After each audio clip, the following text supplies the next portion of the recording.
As the world's third boldest sim racer after Sean Cole and Dave Cam, I'm going to tell you the 5 features that sim racers want in their racing sims. And I think why sims have been so rubbish recently is because they don't have these 5 features, or maybe only have one of them. So I'm going to lay them out really clearly. So if a sim company wants to make loads of money, they can do by just putting these features in their game. It's that simple. Before I give away this tea-brained knowledge, make sure you subscribe so you can unsubscribe when you disagree with my features. Click the like button if you've got nothing else better to do with your time. And cheers to all our channel members, donors and supporters. We genuinely can't do what we do without you, so thank you very much. So let's go through these features one by one, starting with the most important thing and ending with the most important thing. The ones in the middle are just filler. That's how you make a YouTube video. So the most important thing that sim racers want from their racing simulators is an actual finished, polished title. I think sim racers are fed up with early access, unfinished games. And not worse than early access, even if it's not early access, games that release that are clearly effectively early access titles, 0.5s, you know, not cohesive, solid video games. I don't think a racing sim should be released to the public or showed to the public unless it's actually a cohesive, solid game.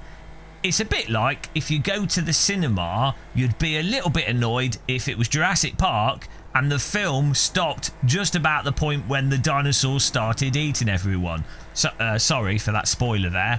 But, you know, and then they said, yeah, sorry, the T-Rex is actually, it's wireframe.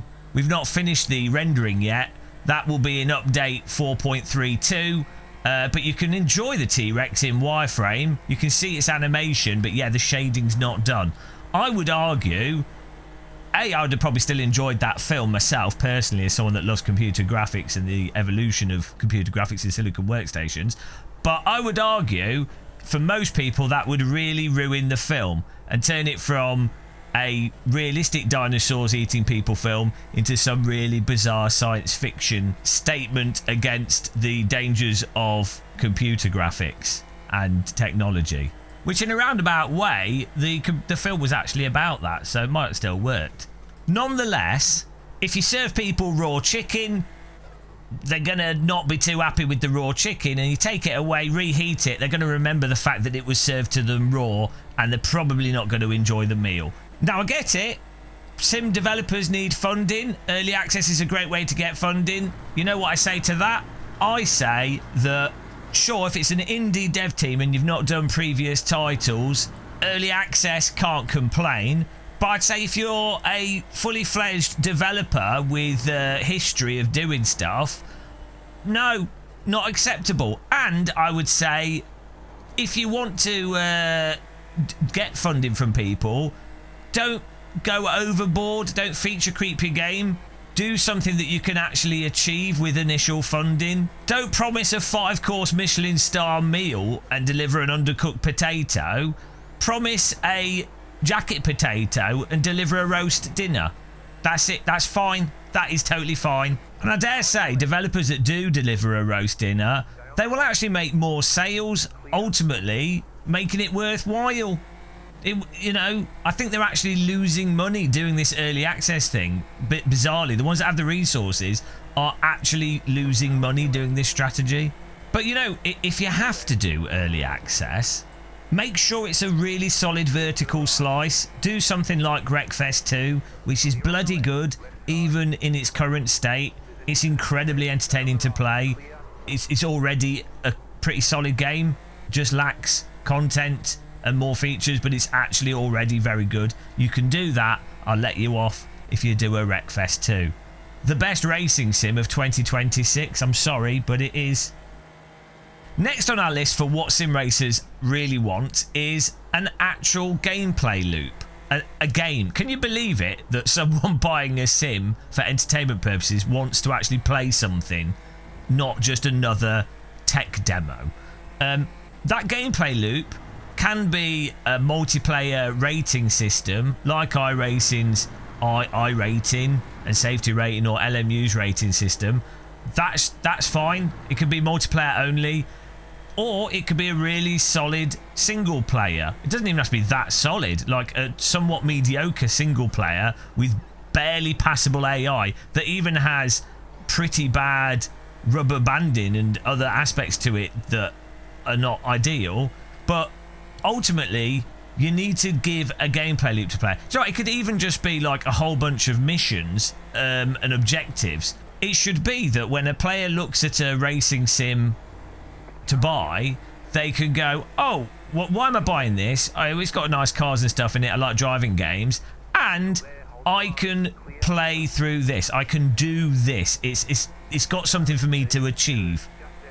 I'm gonna buy it to do that. Maybe complete it, or maybe get a certain online rating or something. That's the goal. You need to offer someone an actual reason to buy the game over another game. Even if your game is really similar to other games, the fact that you're laying out things for them to do is something unique in and of itself.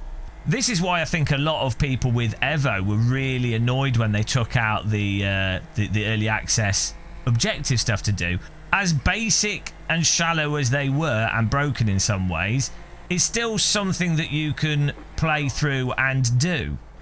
And somewhat separate to that, I think in general, there's a real desperation in the sim racing space for a realistic driving game to offer a coherent bunch of things to do, complete, and achieve. Weirdly, even successful selling games like Gran Turismo have actually got worse in this aspect, and the older Gran Turismos, ignoring their sort of single player structure and the other stuff, but just the missions they had, even in GT Sport, that is really quite fun. Mostly because you're giving the player a specific objective to complete. I don't know how this has gone backwards even in AAA titles. Forza's another one. It's just gone backwards in this. And those games are selling well because they do tick some of the other things that we're talking about here. But yeah, you need to have a good, solid thing for the player to do. An actual gameplay loop. And if you do that, people will feel that they've got a reason to buy the game. It doesn't have to be that good of a game either.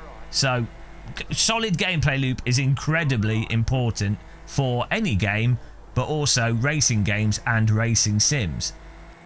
Third on the list, and this might not seem that important, but I can tell you this could almost be first on the list, but third on the list is not needing to fiddle too much in order to access the game and play it, and to access the gameplay loop that we just talked about.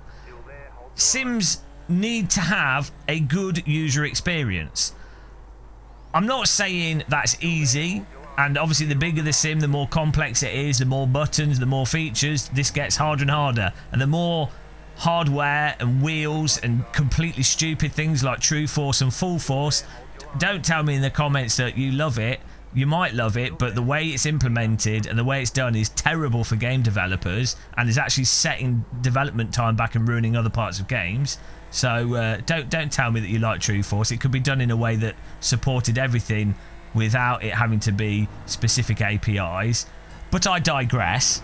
Ultimately, it should be the case that you can load up a simulator, let's say with a Thrustmaster wheel, Logitech wheel, Fanatec wheel, Moser, whatever's really popular, and then like a PlayStation controller and Xbox controller.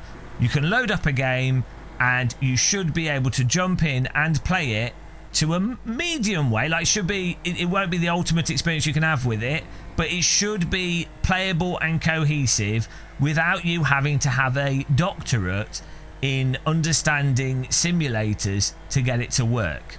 Again, sims are very complicated, and so this is incredibly hard for sim devs to do. So I'm willing to give them a bit of leeway on this, but it is absolutely something for them to strive for. And I have to give credit to sims like Automobilista 2 now is quite plug and play with a lot of equipment. iRacing as well is pretty plug and play. It's plug and pay, but also somewhat plug and play. That wasn't even intentional, guys. But it's vital if you don't want to exclude people. A really good example of how badly this can go, Flight Sim did an update recently where they put the Goodyear blimp in it, and I was like, well, I've got to try this. Who doesn't want to fly a Goodyear blimp? And I spent 2 hours trying to get this blimp to descend. I couldn't go down, so we just ended up going into outer space.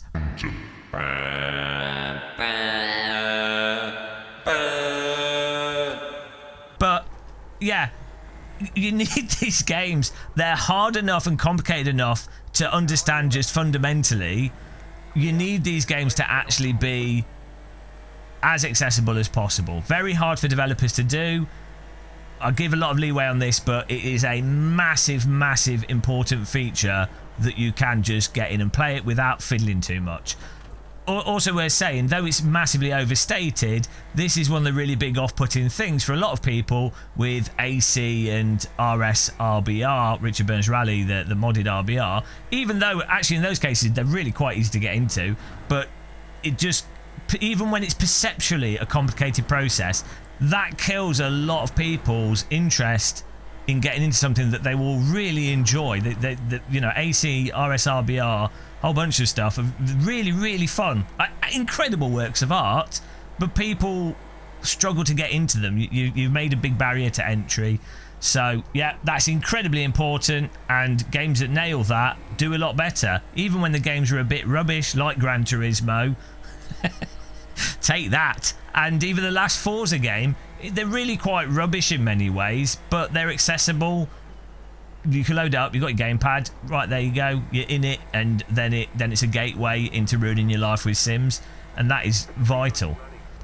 Now, surprisingly, we're 4th on the list here, quite far down. Consistent physics and force feedback. Now, you might think this should have been higher up, but no, this is actually really far down on the things that are important. If you've got the other things done well, this doesn't matter as much, but really, Sims need to have understandable physics, not advanced physics, not the most amazing complicated tyre models known to man, not tyres with thermal properties that only a quantum physicist could wrap their brains around. None of that matters. All that matters is that the cars handle in an understandable fashion without edge cases that force a player to learn completely novel ways of driving.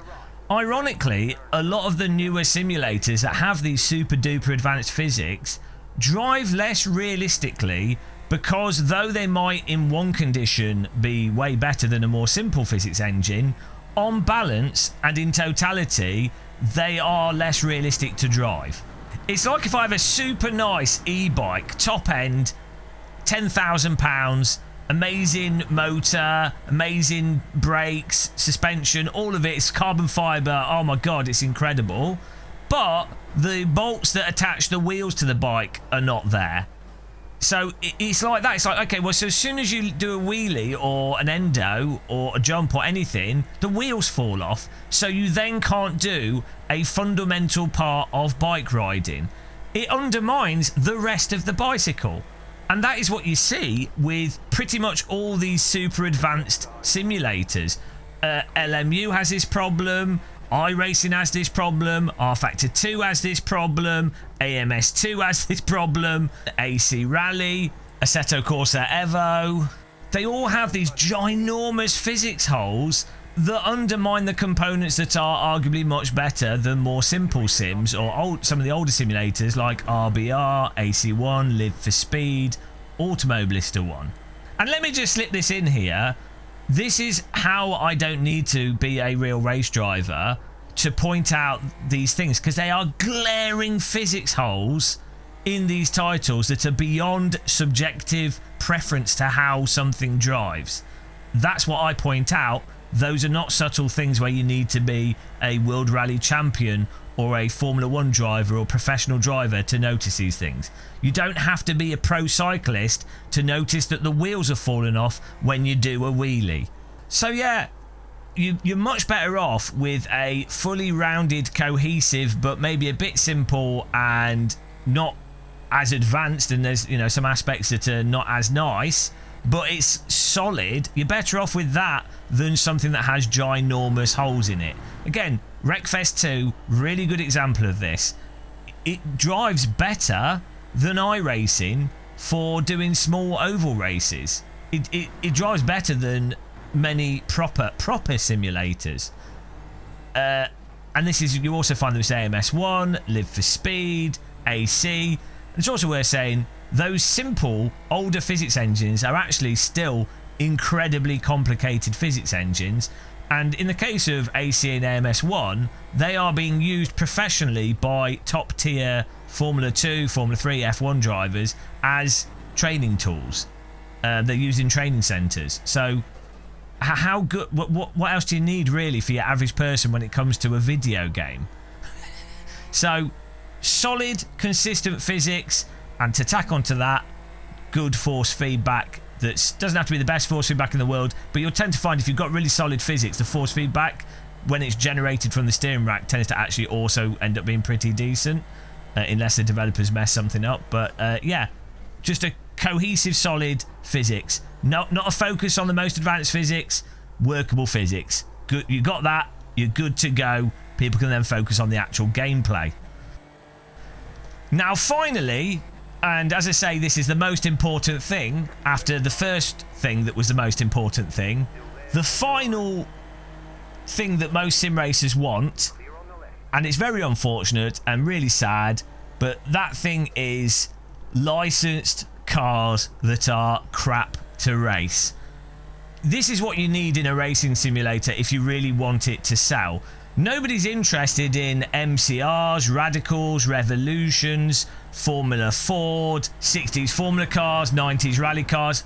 Most people do not care about stuff that's actually genuinely intrinsically good to play and drive. They don't want that. What most people want is whatever has been advertised to them the most, whatever's had the most money pumped into it to make it a desirable item for them to then seek out the simulator to try and experience that desirable item that they're never in reality going to be able to afford to access. So for a sim to be successful, it has to have things like GT3 cars, where you then cover Porsches, Ferraris, Lamborghinis, and you cover it in a way where you've removed things like proper braking skill requirement due to it having ABS, proper throttle management due to it having, in many cases, very aggressive TC. You've removed a lot of the racecraft due to effectively being driving tanks that take up half the track on the tracks that they're raced on. That is what people really aspire and look to drive, which is why you see GT3 being so popular in iRacing, LMU, ACC and other titles, despite them being objectively atrocious cars for sprint racing, which is what most people are actually doing. GT3 is quite good for endurance racing and the nature of that type of racing, in reality at least, and it could be good in simulators, but generally where you're coming at, they are really terrible vehicles for intrinsic feeling what a car's doing, racecraft and moving them about. But that is what people want, is they want stuff that's terrible but a good known license. Formula 1 is a good example of this. Possibly the worst car that you could give a new driver to experience racing with would be a Formula 1 car. But which is the most popular racing game that actually presents itself as a serious racing game focused on racing? It is the Formula 1 titles. So it really is important for developers to try and get cars in their simulator that are objectively crap to race. And then maybe a small percentage of those people will go into driving cars that are actually good race cars. I will say as well, the pinnacle of this is supercars. It's not even Formula 1 cars or GT3 cars. The sim developer that really puts a load of supercars into their simulator, they will get massive amounts of sales. That is what people really want to be driving. It's pure consumerism. Bloody people walking around with their phone filming supercars in London is like viral content. People have made entire careers by being vapidly hyper-positive, worshipping the worst aspects of cynical capitalism, with it all framed as if it's an appreciation of art, technology and culture. when it couldn't be the most diametrically opposed thing to that. Those people should have lettuce thrown at them, but unfortunately we can't go back to Shakespearean times. And right, this is a bombshell, guys. Here, I'm just about to drop an absolute bombshell. I think the reason that AC1 ultimately sold better than Automobilista 1 is purely because they had the supercar licenses and the Ferrari licenses, and AMS1 had really good race cars in it, but AC1 had terrible to drive supercars, and that's what people want. It's never about the actual intrinsic qualities of things. It's always about the most superficial and soulless capitalist aspect of things. That is what does well. So with that in mind and that positive ending, I have basically listed out what is required to create the greatest simulator on earth. I'm not saying that's easy, obviously, to actually execute on all those things. That's the hard part. But I've given you the overview of what's required. It will be interesting to know in the comments if you guys agree with me. If you think the most obnoxious git of sim racing is actually correct. And there's nothing more annoying than an obnoxious, outspoken, bold-faced, tea-drinking tit being correct. But it'll be interesting to know if we are. But there you go. Till the next one, guys. Thanks for watching this. Happy tea drinking. Take care. And goodbye.